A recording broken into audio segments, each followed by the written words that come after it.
He's saying that he picked up his son, the car was okay, he wasn't a part of burning in the fire, wasn't a part of the co-defendants, it wasn't a plan of his, he had nothing to do with it. He's just there, he picks up his son, when he picks up his son, the car is not on fire and he leaves. This case centers on a man accused of a shocking act of arson. He had negotiated a deal with the state that would have allowed him to receive probation instead of jail time. But everything took a dramatic turn when the judge read the police report revealing that he had blamed the entire incident on his own son. Instead of simply accepting the plea, the judge chose to intervene, pausing the proceedings to question the defendant directly about the claim. Let's see how this unexpected twist shapes the outcome of the hearing. Henry Rodriguez. Court is calling 2025 CR 007287A, State versus Henry Rodriguez. Can I have parties announced? Austin South and State. For the Park Mayor, Mr. Rodriguez, Your Honor, present on bond, ready? And are you Henry Rodriguez? Yes, ma'am. All right, did you review the document entitled, I'm sorry, counsel, have you reviewed all discovery with your client? Did you understand it? I'm sorry, did you review all the discovery with your client? Yes, Your Honor. And have you received all discovery? We have, Your Honor.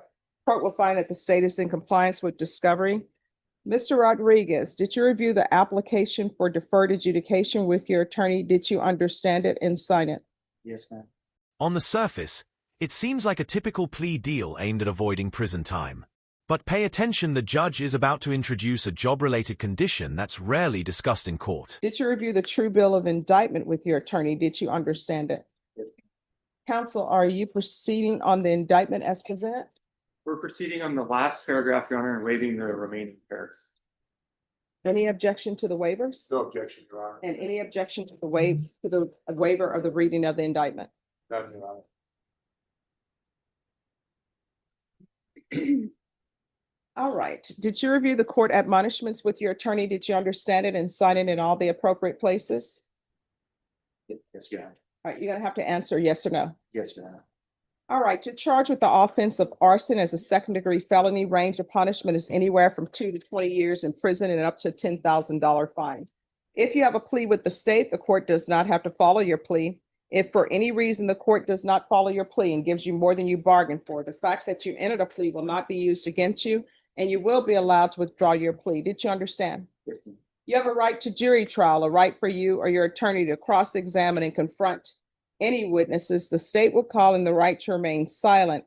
By entering this plea, you're giving up those rights. Did you intend to give up those rights and enter into a plea in this case? Yes, ma'am.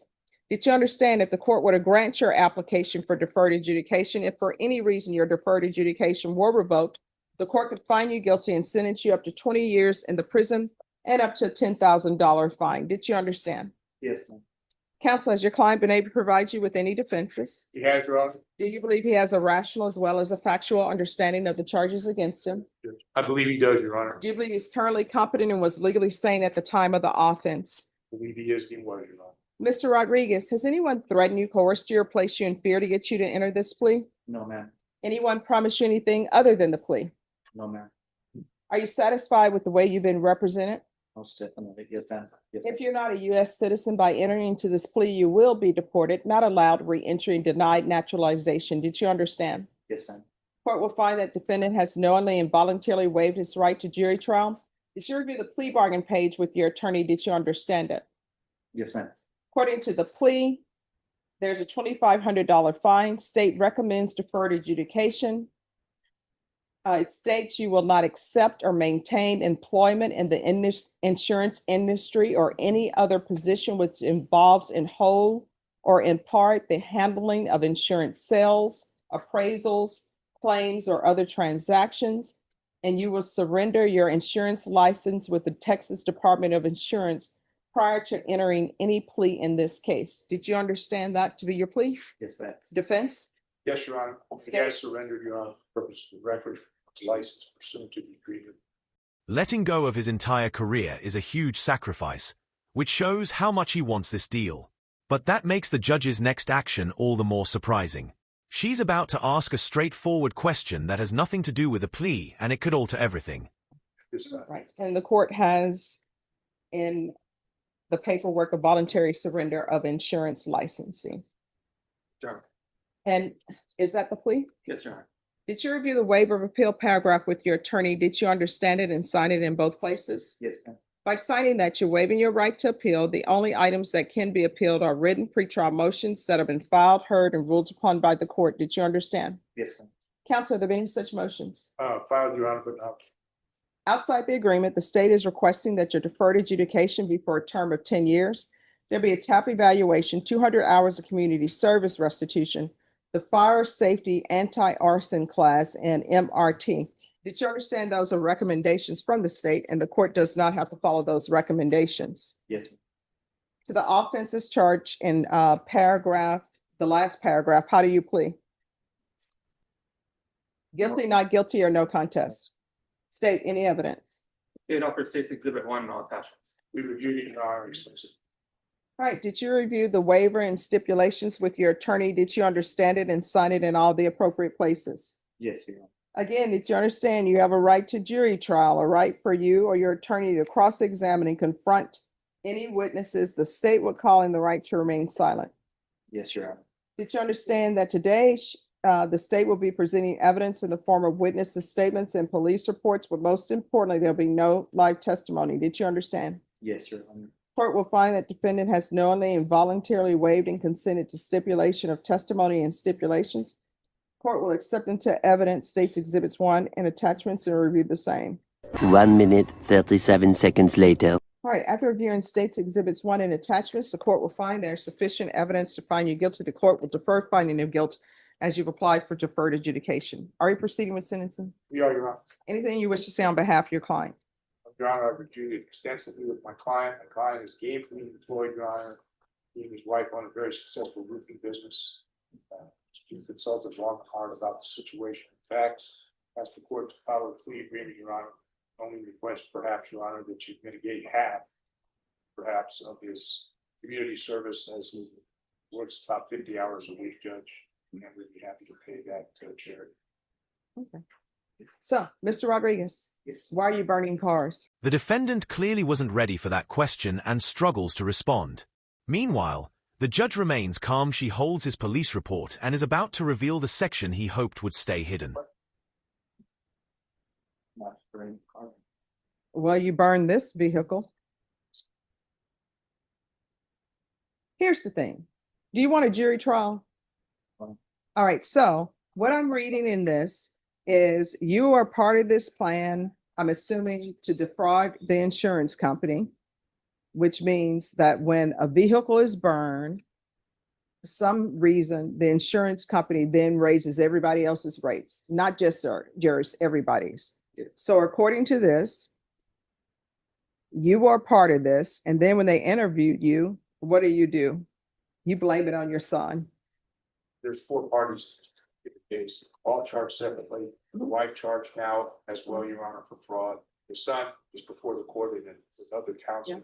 So I mean, the facts in this case involve parties. Participation, intention, and what happened, Your Honor, are still somewhat included, but in this particular case. Well, no, I mean, according to this, they say they interviewed him. At the conclusion of the interview, Henry V. Rodriguez, that's you, claims that the idea to set the car on fire was your son's. Henry Rodriguez and his ex-wife Cynthia Medina you said it was your son's idea, Henry Medina Rodriguez's, and his ex-wife Cynthia Medina Rodriguez. You just happened to be on that road to pick up your son, and you ended up leaving and the car was not on fire. That's what it says in here. When I picked him. There it is. He placed the blame on his own son. His lawyer immediately steps in to try to salvage the situation, but it's uncertain whether the damage has already been done. Now, the judge could choose to cancel the entire plea agreement. So do you want a jury trial? No, no, I swear just. Your Honor, No, He's saying he wasn't a part of this.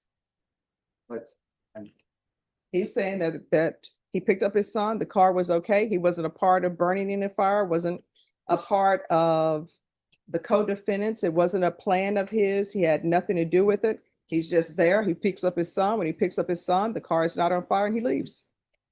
Well, as your honor referenced, State Exhibit 1, I mean, he stipulated that that's true and correct. And so that's the state's position as well.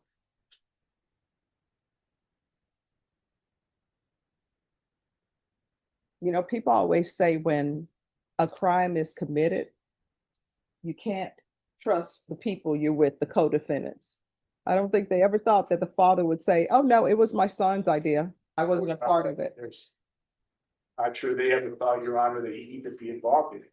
You want to take that position, Judge. But at this point in time, assessing risk, assessing the facts, assessing the case, Your Honor, client is elected at this time. All right, there's a $2,500 fine, regular reporting by Zoom or in person. You're not allowed to hold any type of employment in the insurance industry. That includes Texas and throughout the United States and overseas if they allow that. 10 years deferred adjudication. There's going to be a top evaluation. You can do that out of custody. 200 hours of community service restitution, and you will do those community service hours restitution. There's to be field visits 1 time per month for 6 months. I don't know, is there a reason for a request for the fire safety course? Because he started a fire, he knows how to start a fire. So does he really need the safety course if you're committing arson? I think everybody knows if you commit an arson, this is what's going to happen. The paragraph you pled to was related to the surrounding conditions. There was a rural part of the county where there was a drought. And I think part of that class teaches them about some of those dangers. Maybe he's not aware of, I'm not sure, but it's totally up to the court. So I put it under the line. Mr. Rodriguez, if there's a drought and you start a fire, light firecrackers, guess what's going to end up happening? It's not a controlled burn. It's probably going to end up burning a lot of property. You're going to do the anti-arson course and the MRT. Probation, is there anything else? Yes. Thank you. Regular random UAs. Proof of employment within 30 days. No employment as a home health care provider or with minors. Anything else? Nothing on this in there. All right, did you review the document entitled Trial Court Certification of Defendant's Rights to Appeal with your attorney? Did you understand it and did you sign it? Because it's plea bargain agreement, because I followed your plea bargain agreement, and because you waived your right to appeal, you do not have the court's permission to appeal. Do you understand? With that, the deal is sealed. No appeals, no way to challenge it. The case is over, but it leaves a lingering thought about the one person absent from the room, the son who was blamed for it all.